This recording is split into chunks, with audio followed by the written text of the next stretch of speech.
Finally! I'm tired. I just got back from a 3-day, 4-night business trip. A whirlwind trip to Hokkaido. I'm really exhausted.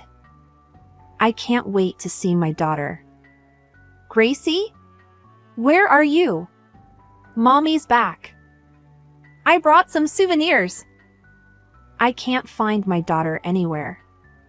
My 5-year-old doesn't have her own room yet, so she mostly hangs out in the living room and sleeps in our bedroom. I search every nook and cranny in the bedroom and living room. Did she already go to sleep? Mom! I heard a small voice. It's Gracie. Gracie? Where are you? When I step into the hallway, I see Gracie lying there without a blanket. Gracie! What's wrong? Are you feeling sick? Did you collapse? I'm okay. My fever went down. Fever? What does that mean? She had a fever? Why is she in the hallway? Panic is flooding my mind. Why are you here? Because Grandma. Afterward, I listened to what happened while I was away on the business trip and am shocked.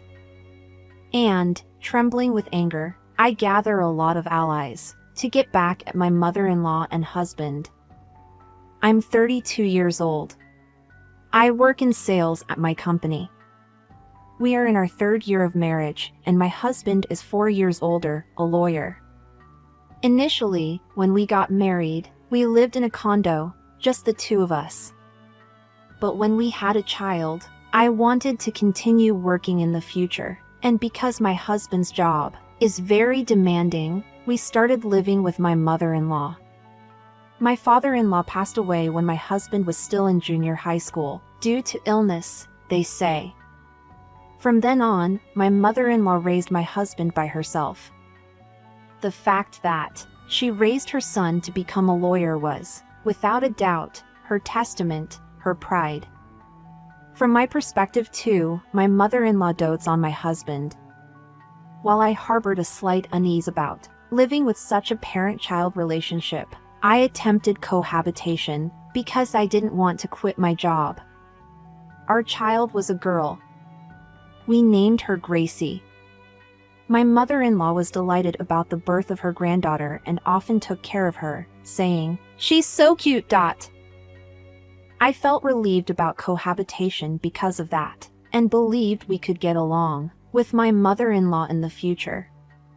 Gracie grew up quickly, a very charming and adorable child. She drooled a lot, I guess. Since the old days, it's been said that drooling is a sign of good health.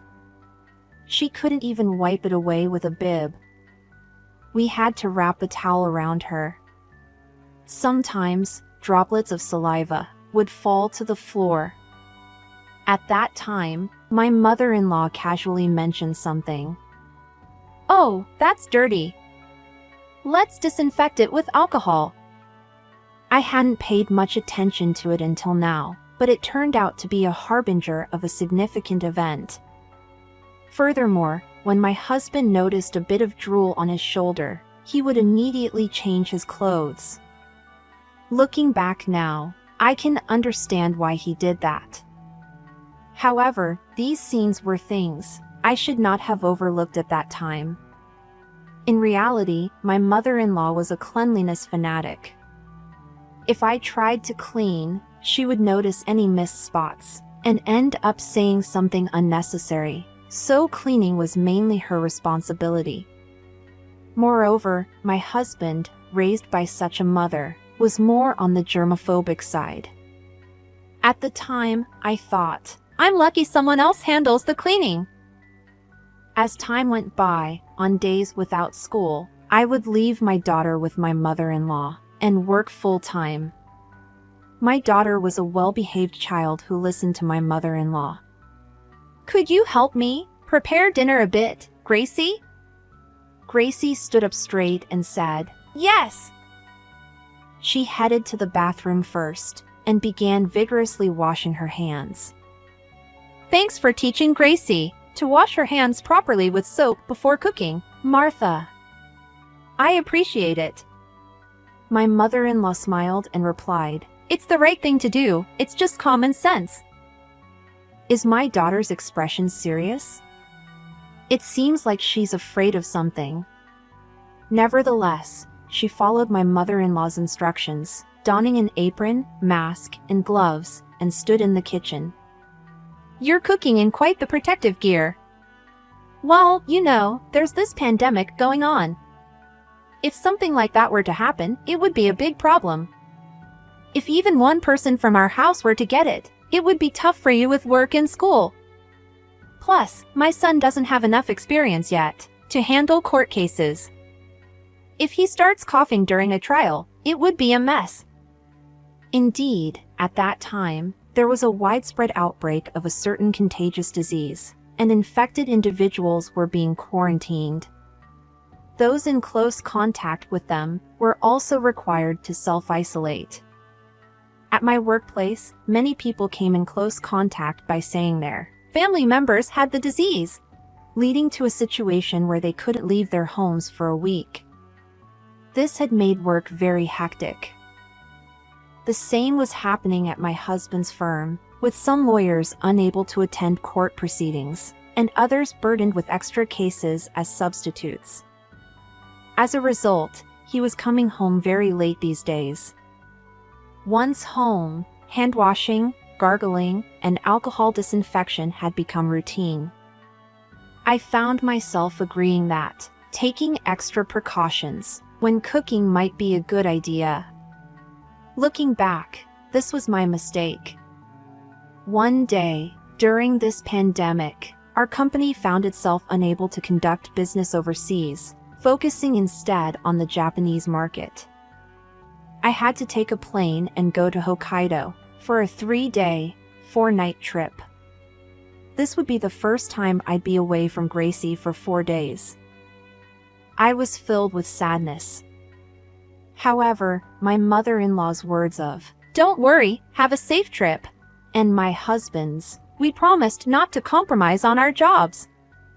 My mom is here, and Gracie will be fine," gave me the encouragement I needed. I asked Gracie, "Gracie, Mommy won't be back for 4 days, but can you hang in there with Grandma?" She briefly glanced at my mother-in-law, and then at my husband, lowered her head for a while, and finally said, "Okay." I interpreted Gracie's actions as actions born out of the loneliness of not being with me. And so, I embarked on my business trip. It was the first time I had been so far away from Gracie, and while I could forget the busyness of work, while working, I couldn't quite get used to the fact that Gracie wasn't beside me before bedtime. I felt lonely and texted my husband multiple times. "Is Gracie okay? Is she already asleep?" "She's fine. She's fast asleep." Believing those words, I worked diligently for 3 days, determined not to waste the time my mother-in-law and husband had spent with her.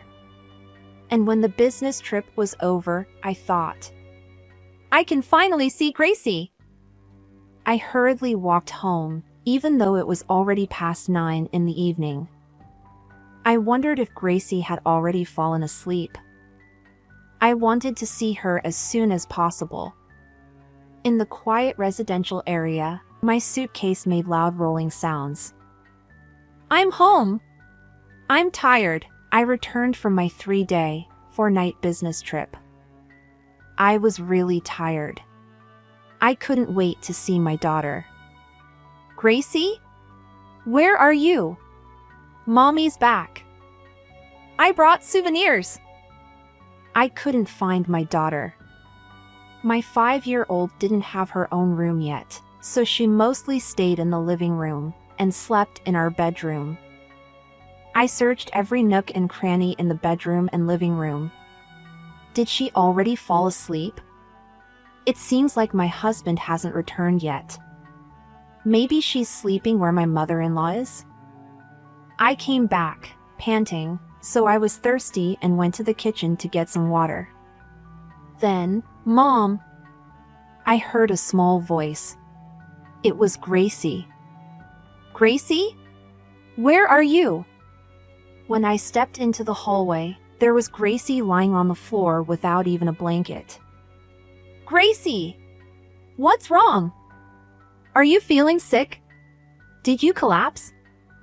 It's summer now, and no matter how hot it is, it's unusual for my daughter to sleep in the hallway without a single blanket. I'm okay. My fever went down. Fever? What do you mean? You had a fever? Why are you in the hallway? If you had a fever, you should be wrapped up in blankets even more. What's going on? Panic was taking over my mind. Why are you here? Because Grandma. Grandma?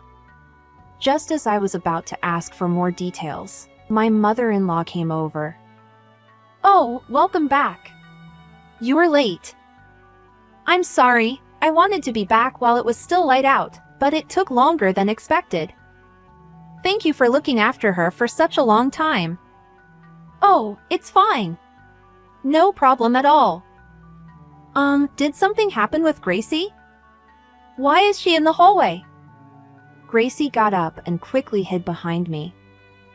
I had a bad feeling about Gracie's behavior. Gracie?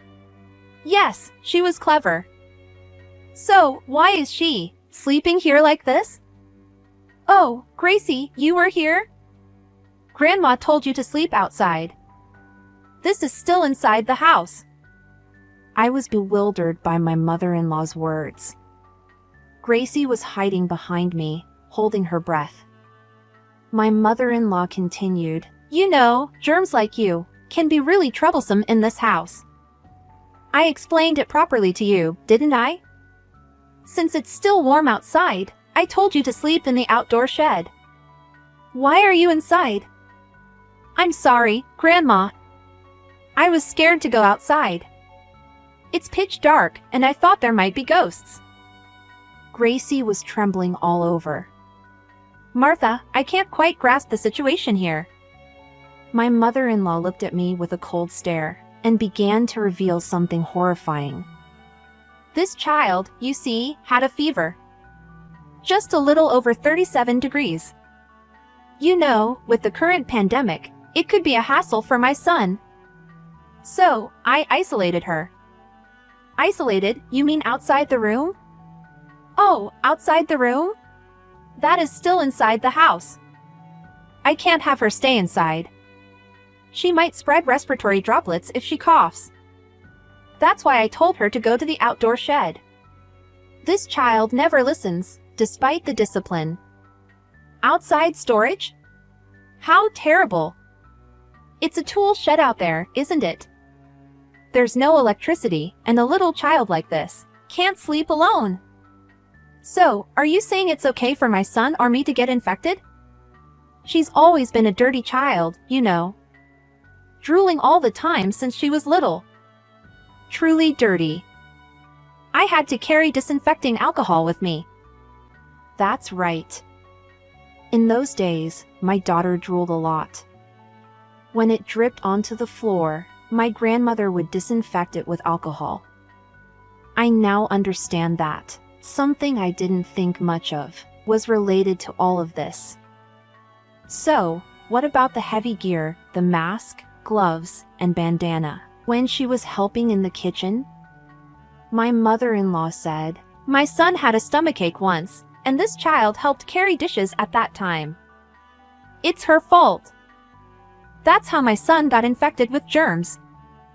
Martha, what are you saying? Do you even know what you're saying? At that moment, a voice came from behind. Oh, welcome back. I clung to my husband desperately. You know, your mother was making Gracie sleep in the hallway. She kept saying scary things like, sleep in the outdoor shed, and... However, my husband's response wasn't what I had hoped for. Oh, that's right. With that one response, I froze. Gracie had a fever, you see. She was coughing a bit too. Neither I nor Mom can afford to get sick. I have work, and Mom is elderly. That's why we made her sleep outside. I was deeply shocked to learn that Gracie was kicked out, not only by my mother-in-law, but also with my husband's consent. What do you mean? Don't you love your own child? I muttered under my breath, suppressing my anger. Of course, I love her. But Gracie still seems to have a lot of germs on her. She drooled a lot from a young age, and was always a bit messy. It's unavoidable, right? It's part of upbringing. What are you saying? Are you out of your mind? Gracie had nowhere else to go, so she was sleeping in the hallway. Is that what adults do? I vented my anger at the two of them who showed no remorse. This is part of upbringing. You wash your hands thoroughly because there are germs. It's basic, just like that. She has a fever and a cough, so she sleeps outside, for the sake of the family's happiness. Why are you so angry? Then at least give her a blanket. She has a fever, and not even putting a blanket on her, while she sleeps on the hard floor, is neglect. A blanket? Haha, don't be ridiculous. It could get contaminated with germs. My mother-in-law laughed as she said that. And terrifyingly enough, my husband was also laughing. Well, let's go to bed now. We have to disinfect that place tomorrow. What a situation. Nothing I say will change these two anymore. I decided to take my daughter and return to my parents' house, even though it was nighttime. As I packed our things, I noticed that a lot of my daughter's clothes were missing. Huh? Gracie, where are those clothes? Oh! Grandma said they were contaminated and threw them away. I'm sorry, Mom, even though you bought them for me. Grandma threw away a lot of things. I felt sorry for my daughter, who had been made to feel miserable. Gracie, I'm really sorry. I'm sorry for making you go through this. Let's leave here. Let's go quickly. With that, Gracie left the house with me, still in her pajamas. My parents were surprised when we returned in the middle of the night, and it was even more surprising considering Gracie was still in her pajamas. They must have been through something. They sensed it and let us in. They laid out warm blankets for us and said, "Just rest today." Gracie slept with a smile on her face in the warm futon. She must have been very tired, because she fell asleep in no time. Watching Gracie's peaceful sleeping face, tears flowed uncontrollably. This child had a fever, yet she wasn't allowed to sleep in a proper bed. After crying for a while, I went to my parents and explained the situation. My parents were even angrier than I was about how Gracie had been treated. They said, "You don't need to go back to that kind of home. Stay here with Gracie." I was grateful for my parents' support. As a mother and daughter, we spent the night discussing what we should do next and what would be best for Gracie. As a result, I decided to divorce my husband. The next day, Gracie woke up in good spirits.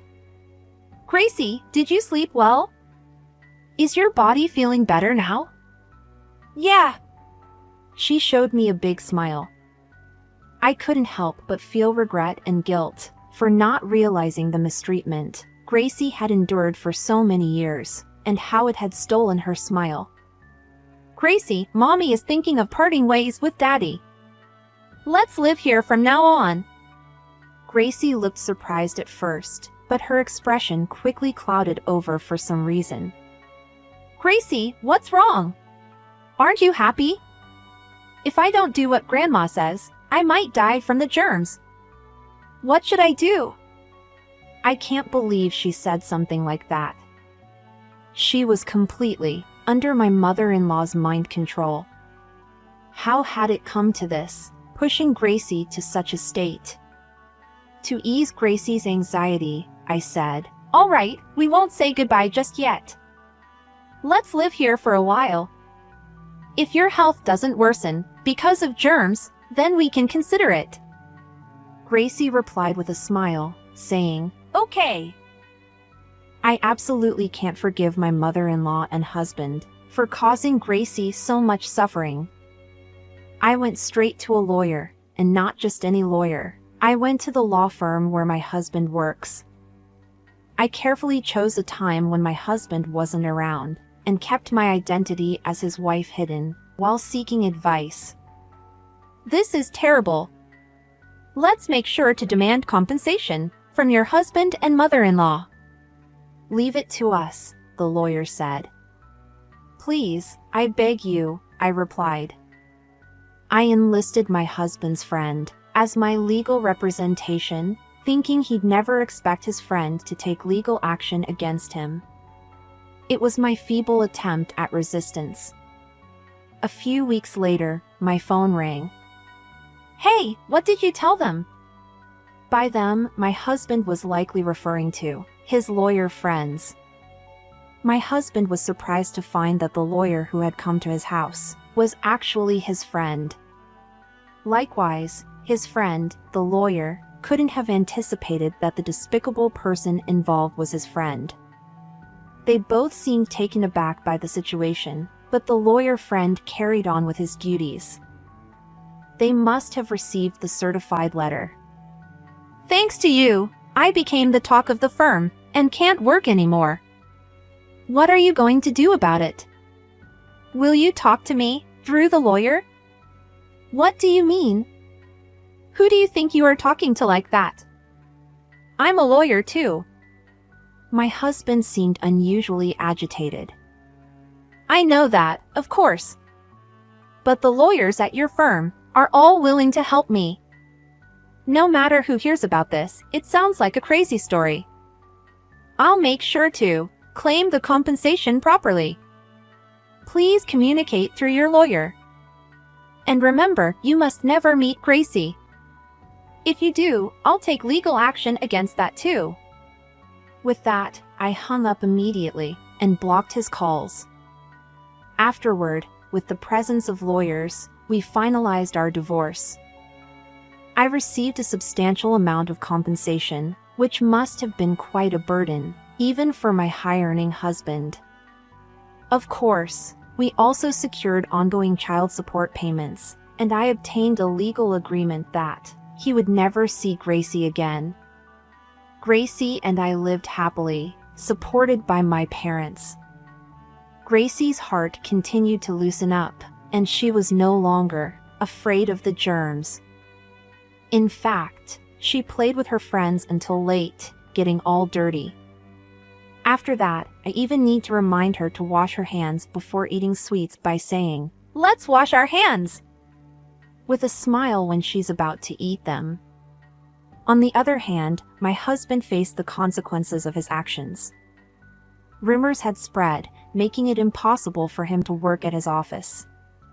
Furthermore, the legal field was a tight-knit community, and the rumors had reached other firms, making it challenging for him to find employment. He needed to regain trust first, as trust was essential for his profession. It was fascinating to see when he'd be able to rebuild that trust. As for my mother-in-law, it seemed like she had contracted the prevailing illness. She had a high fever and a persistent cough, but it appeared that my husband didn't provide her with a blanket either. She brought this upon herself, and I hoped she'd be comfortable sleeping in the shed. I imagined my husband probably took care of her fully equipped, with gloves and protective gear. Well, they would have to get along. These were stories I heard from the lawyer. They were no longer relevant to us. I didn't want to get involved any further, and had no desire to inquire.